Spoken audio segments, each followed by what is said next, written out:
Welcome back, everyone, to the Saskatoon Berries expansion franchise here on 3 Up, 3 Down. We're playing Out of the Park Baseball 25. And to start this episode, I want you to go down in those comments and comment, "Go Berries, go," if you are loving this series.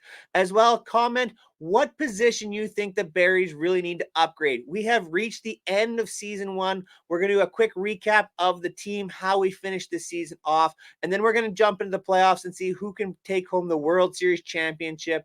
And then we're setting ourselves up for the offseason and seeing where we can make some improvements. We know we need to improve some pitching staff, and we're going to have a very, very busy offseason because we signed a ton of guys to minor league deals last year, and a bunch of them are going to be coming off of contract. We have to see who we want to renew.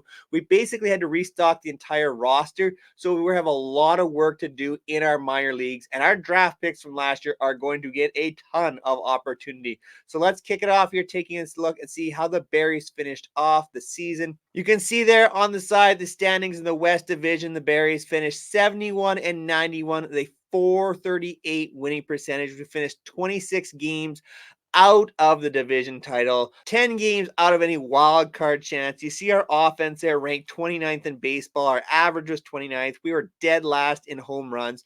We had a very good ERA, actually 12th in Major League Baseball. And a lot of that was attributed to our bullpen. 28th in strikeouts, so we definitely need to improve there, and our defense could use some work as well.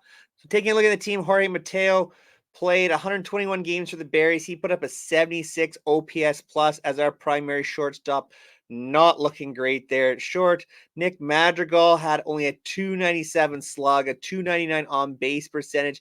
Did not do great at second base, third base for us. One of our big acquisitions, the trade deadline, was Lamont Wade Jr. You take a look what he did as a Berry in 54 games, had a 75 OPS plus. He really struggled for us. Did have 8 home runs and 21 RBIs, so that was at least a step forward. He did provide some pop. I expect him to do better with us next season after coming over from San Francisco. Nelson Velasquez was a huge pickup for us as well as a corner outfielder. And in 48 games of the Berries, he had a .279 average, a .135 OPS plus, 11 homers, 35 RBIs. Nelson Velasquez was that dude for us from the trade deadline on. He's still doing just 26 years old. That is a huge, huge get for us. And I think a lot of power potential still to come for Nelson Velasquez. Blake Sable was very good for us, .270 average, not a ton of pop, 7 home runs, 46 RBIs, but was a very solid player. Played some catcher for us as well. Connor Wong did a little catching, 12 homers, 61 RBIs for our all-star. He really struggled in the second half, though, finishing the season with an 81 OPS plus. So there were a lot of struggles in that second half for Connor Wong. Kevin Biggio was not great for us. He was playing a lot of second base for us. He also finished under league average in terms of OPS plus, only a 685 OPS. So we're looking to upgrade there as well. Blaine Krim had a very good finish to the season, very good middle half of the season after getting called back up. Although only finished with a 73 OPS plus, he did have 14 home runs and 65 RBIs. There's still a little bit of growth to go on there, although he's likely almost capped out at turning 28 years old, heading towards next season, and is very limited defensively as our first baseman. And Mauricio Dubon was a solid enough player for us in center field. He has very good defense, so that's a big step for him. 75 OPS plus, 6 home runs, 53 RBIs. He was typically our number 9 hitter, although did hit near the top of the order at times, but a solid enough center fielder, especially defensively.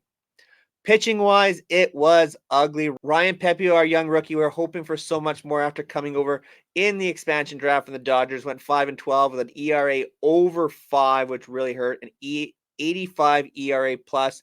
Really struggled for Ryan Pepio most of the season. Dane Dunning was very solid for us, 10-13. High ERA at 4.88, but he really struggled in the second half. He was electric in the first half. So Dane Dunning is still someone we can build around. We'd like to have him more as a 4th or 5th starter, but when you're an expansion team, you get what you get. Hayden Wisniewski pitched the last part of the year, coming out getting 3 starts, went 3-4 through the year, 5.31 ERA. He was used as a follower, as a bulk guy, as was Brendan McKay, who had an ERA approaching 5 as well. And Jose Urquidy rounded out our starting rotation, making 31 starts. 4.43 ERA is not terrible given the situation with the Berries. Our bullpen was very solid. Abner Uribe is now our closer. I believe he's our highest overall player. In fact, he's a 72 overall. He is an absolute electric closer. There's a lot we could get for him. 112 ERA plus. He definitely was not our closer at the start of the year and had some struggles, but finished off with a decent enough 386 ERA. 101 strikeouts in 72 innings is absolutely incredible. So we'll look to continue to use him in the 8th inning or later, probably more as a closer guy, but 11 saves was very good given where he was pitching at the end of the year. Alex Vesia had some saves as well, 241 ERA, very good setup, man. Josh Fleming bounced around, did kind of everything this year after we made some trades. He ended up kind of towards the back end of the bullpen, kind of a lefty specialist, 440 ERA. Would like to be better, although he was better in the bullpen than as a starter. Taylor Saucedo is still here. We have a ton of lefties in our bullpen, so we need to make some changes there. But he had 286 ERA. He put up a save as well in 85 innings, so very, very good for us. Jason Foley was an all-star, was very good for us as well. He struggled a bit down the stretch, but 101 innings as a reliever is just a lot to ask. He was used as an opener as well, 3.63 ERA, very good there. And then we had some extra guys. Hector Perez and Alex Wells filled in a couple spots towards the end of the year. You can see 21, 17 innings. Brent Suter was very effective for us as well, and kind of a bulk reliever as a lefty, 3.56 ERA. So we need to round this bullpen out a little bit in terms of righties and lefties. But overall, the bullpen was pretty solid. The starters struggled, but you'll see we had some injuries as well. And take a look at some of the injuries. Some guys that were towards the end of the season who were very good for us all year. Kyle Muller was fantastic for us. 120 ERA plus. He put up 102 innings, 362 ERA in his 21 starts. So we really are hurting to have him go on the injured list. And he's going to be having Tommy John surgery and is out for the next 8 to 9 months. So we're probably looking at the All-Star game or so for next season before he's back. Garrett Hampson was useful for us as kind of a bench guy, but he'll be likely be gone in the offseason. Vidal Brujan, very similar, a decent enough option off the bench. He did put up a 97 OPS plus in his games. Definitely was a very good speed guy for us as well with 16 stolen bases. We might be back next season. We'll see. And then Will Brennan was another guy we brought up. He had a few games, ended up in the injured list, and that's kind of the way it worked out, along with Mitch Haniger. Tony Gonsolin is going to be huge. He's coming back for next season, so that is one step forward we have in rotation. We do lose Muller for a long time, but getting Tony Gonsolin back is definitely a big help to us. So overall, 71 and 91 for the team. Taking a little bit deeper look at the standings, you can see in the AL East, the Yankees finished first. Cleveland and Baltimore each finished one game back, but do secure playoff spots. Minnesota Twins won the AL West, our division, with Texas and Houston claiming the number 2 spot and Houston the wild card spot, with, of course, the Berries finishing well out of the race. In the National League, the Atlanta Braves finished on top of the NL East, qualifying the playoffs with Tampa Bay Rays and Cincinnati Reds. You can see some of the other teams there. And in the NL West, it's the Padres taking the division. They were spectacular. Diamondbacks and Dodgers also qualify the playoffs, with a couple other teams just missing out. As you can see in the wild card, the Giants finished a game out, the Phillies 4 games out. In the AL wild card, you had the Astros as that last team beating out the Toronto Blue Jays by 1 game, and a hard-charging Angels team that just missed out. Some surprises, of course, the White Sox were very, very surprising. Seattle was really bad. We actually tied with Seattle and finished ahead of our expansion cousins in the Portland Beavers. So the Berries actually finished with the 6th worst record, a tie for the 6th worst record in baseball. Of course, there will be the draft for the amateur draft next year. So we'll see where we end up picking, but it looks like probably around that 5th to 7th kind of position where we'll be drafting next year. So hopefully we can make some improvements to the team. Our minor league systems we'll take a quick look at here. We've kind of done this in some other videos though as well. So they were absolutely terrible. Our AAA team, the Red Sox, lost 114 games. Our AA team in Moose Jaw lost 108 games. Our high A-ball team in Weyburn lost 114 games. A-ball, the Swift Current 57s lost 101 games. And the only real good positive team in our minor league system was our rookie league team in Medicine Hat, going 29 and 26 and being the only team to finish above 500. So now it's all about the playoffs and moving forward and seeing what happens in Major League Baseball and who can bring home the title. So in round 1, The Baltimore Orioles taking on the Texas Rangers. Houston and Cleveland are in that matchup. Cincinnati versus Arizona, and LA versus Tampa Bay. There is our full on playoff tree. So we'll make our way through round one, do an update, see who is advanced to the second round and who is going to bring home the title in 2024. So there you can see the playoff tree in round one. We actually have to reset this. I completely forgot to change it. It is a best of 7, actually, first round series. The Baltimore Orioles knock off the Texas Rangers. They're going to play Minnesota in round two. Cleveland gets a sweep over the Astros. We'll play the Yankees in round two. Arizona knocks off the Reds. They get Atlanta in round two. And in the other series, Tampa Bay knocks off the Dodgers. They are now a National League team, of course, in this simulation. And they are up against the San Diego Padres in round two, which are also best of 7 series. Also, a little off-season news was the International Free Agents Showcase. These, of course, are players we cannot sign until January, and the amateur free agent signing there with the international players. There's the top players you can see there, center fielders, right-handed pitcher, left-handed pitcher, shortstops. There's all kinds of different players there. So there's someone we're going to be looking at because we have some money to spend. We have to bring in some top-end international free agents. Yes, they'll be young players, but hopefully we can help them move quickly through the system. So that's going to be a big part of our off season. So we have set up the championship series with the Cleveland Guardians and the Minnesota Twins. The Twins swept the Orioles. The Guardians that won a 7-game series with the Yankees. Tampa Bay knocks off San Diego coming out of the wild card round, and the Atlanta Braves survive a 7-game series with Arizona to set up our league championship series. So the 2024 World Series stage is set. The Tampa Bay Rays and the Minnesota Twins. The Twins were a division winner. Tampa Bay came through the wild card round. They swept the Atlanta Braves, though. So we have a Rays Twins World Series to check out in 2024.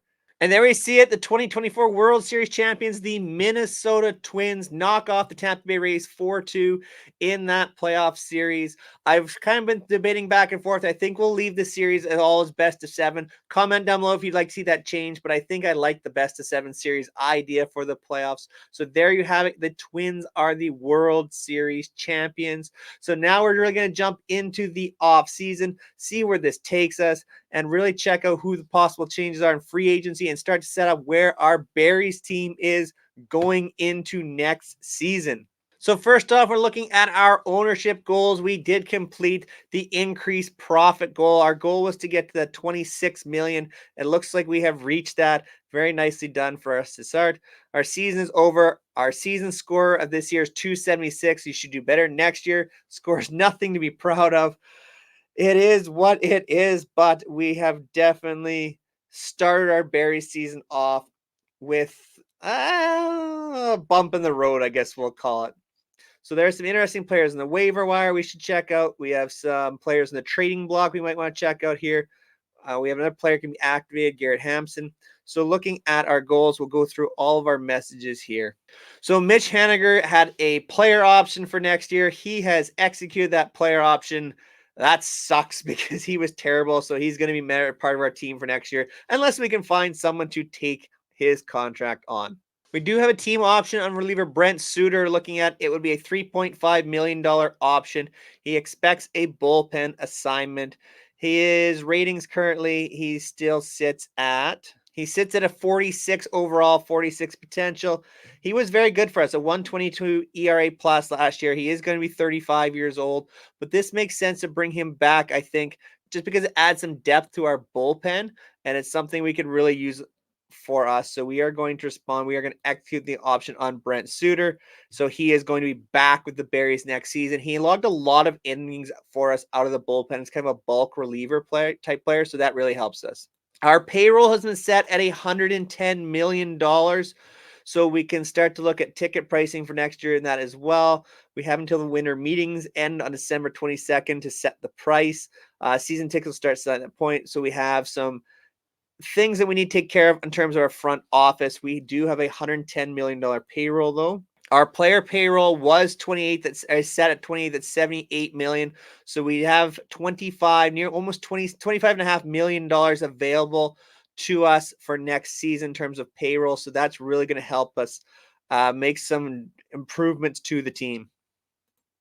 Of course, we have a ton of players though going to be going through the arbitration process, so we really need to look at what we need to do there. It's going to be a challenge for us for sure, but hopefully we can figure something out. So last year we had a season profit of $19 million for our ownership, so that's a very good sign, especially as an expansion team. We have a lot to build on. Our player expenses last year was 61 million. They're projected this year for 78 million. A lot of that's because of the arbitration process. Where staffing expenses aren't going to be as high. Our scouting expenses were quite high. We expect to stay pretty high there. Our draft expenses last year were only 5 million, projected this year at 30 million. That was because of the mistakes that were made by me. We missed out on signing our number one prospect. So we have some things to make up for and learn here. So there you can see the salaries going to next season. Mitch Haniger's option is at $15.5 million. And then we have a ton of players who are arbitration eligible. So there's going to be a lot of picking and choosing here, I think. Player like Kevin Biggio, Jose Urquidy, Lamont Wade is arbitration eligible. So is Dane Dunning. So there's a lot of money that's going to be eaten up in the arbitration process. See, Brent Suter is a bump up of $1 million from last year. Garrett Hampson is a free agent, so he will be gone unless we decide to bring him back. We have a bunch of younger players on younger contracts that we can renew as well. And maybe somewhere where we go. Jason Foley is arbitration eligible for the first time, but a lot of young players. So we're probably going to end up being a little bit younger, trying to trim some payroll here. We're looking at $78.9 million. That doesn't count any terms of free agency that way. So I think we're going to have to let some of these players in their final year of arbitration probably walk or see if we can make some deals here. We do have some new goals for next season. They want us to play close to 500 ball. I think that is a potential for this team. We still need to upgrade at second base. They want us to increase attendance from 32,000 to 36,000 per game. That might mean we need to drop some ticket prices there. We still need to find a top 20 prospect. Hopefully we can do that in the international signing period. Still need to build a top 6 minor league system as well. That's going to be a real challenge. And we're going to keep building your team up in order to reach the playoffs in the next 2 seasons. So those are our goals. We do have a staff member, our scouting director. Oh boy, our scouting director has retired. We also have another staff member, our first base coach has retired. So we have a couple things on the staffing side of things to take care of. We definitely need to deal with the scouting director right away. We have a ton of players that we can offer on. Dane Dunning, Tony Gonsolin, Urquidy, Fleming, Foley, Saucedo, Vesia, Bart. I would say all of those players are definite bringbacks. Madrigal, Biggio are questions. Mateo will be a question. And then you have Raimel Tapia, who was in the minors for us all last season. He's probably gone. Lamont Wade Jr., of course, will bring back. Mauricio Dubon is probably someone we bring back as well because we don't have a ton of center fielders. We have a couple pending free agents, Garrett Hampson and Kevin Pillar. And we have all of these pending minor league free agents that we need to go through. Most of them are 24 years old or higher, and most of them will not be brought back, but we will see what we take a look at all the numbers. You can see a lot of negative wars in our minor league free agents, so a lot of them will not be brought back. So we're going to looking at our new scouting director. I'm thinking leaning towards Richard Perez here. He's legendary scouting the majors, excellent scouting the minors, legendary for internationals, and outstanding at the amateurs. The other thing would be look at scouting amateurs. We have a legendary there. I think we could look at, no, I think I want to really focus on the international with some outstanding for amateurs. So we're going to look at Richard Perez as our new scouting director. We're going to offer him a contract, 4-year contract. Works very well for us, I believe. So we're bringing Richard Perez, hopefully, as our new person there. So I want to take you through the upcoming free agency class as well. Take a look at some players that we might be interested in. Of course, you have your top guys, Juan Soto, Pete Alonso, Clay Holmes, Aroldis Chapman. Matt Chapman's a free agent again. Wilmer Flores, Paul Goldschmidt. You see some of the others there. Walker Buehler's currently injured. Some players out there like Trevor Richards, Josh Bell. We really need to upgrade at second base to fit our goal. The best there is Wilmer Flores. Little Gleyber Torres is also out there as well. So some players to take a look at and making some improvements. We also have to look at starting pitching, of course. Walker Buehler, Kershaw is available, Verlander, Nick Martinez, Nick Pivetta, the Canadian, Michael Lorenzen, Charlie Morton. So there are some starters out there.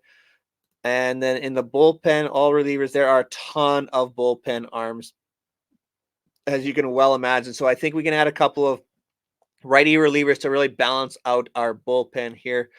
We will definitely be cutting some players in terms of our minor league system, in terms of our major league guys. We'll probably decline some arbitration on a few guys or try and win some cases of some lower end contracts and try to get a little bit of lowball offer than maybe there. So there is a ton of things that we need to do in this offseason. So make sure you're commenting down below to help me along with the way. We had a trade proposal from the Brewers that we declined as well. I can get rid of that.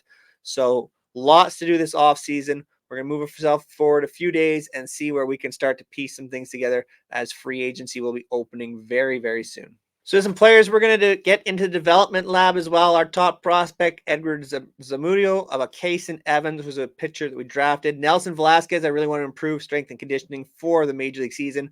Some other prospects, Averson Ortega, Richard Gallardo, and Jacob Marcy. These are the players we're really, really focusing on to hopefully build into true Major Leaguers in the next couple of seasons. So we've reached that time where we are really getting into the offseason. I've declined a whole bunch of trades looking at some second basemen and things like that along the way, just not trades that are going to work out for us, in my opinion. So we have not many new changes to the team here. So as we head into salary arbitration and free agency to follow there, you can see once again the upcoming list of free agents. I'll show it to you once more. These are the upcoming free agents, all the top players here. So all kinds of names, all kinds of players that we're going to look at to upgrade our team. We really need to upgrade our minor league system as well. So anything we can do to help this team out is really going to help. We do have some solid pieces, I think, in the minor league system to continue to build on, and we are going to be big into international free agency. So make sure you are subscribed to the channel. Make sure you're following along the Saskatoon Berries. Comment down below. Go Berries, go. And as well as some player or position you think that the Berries desperately need to upgrade. And the next one, we're going to be doing all kinds of stuff. So I'm going to read all your comments and make use of them. So until next time, take care, everyone.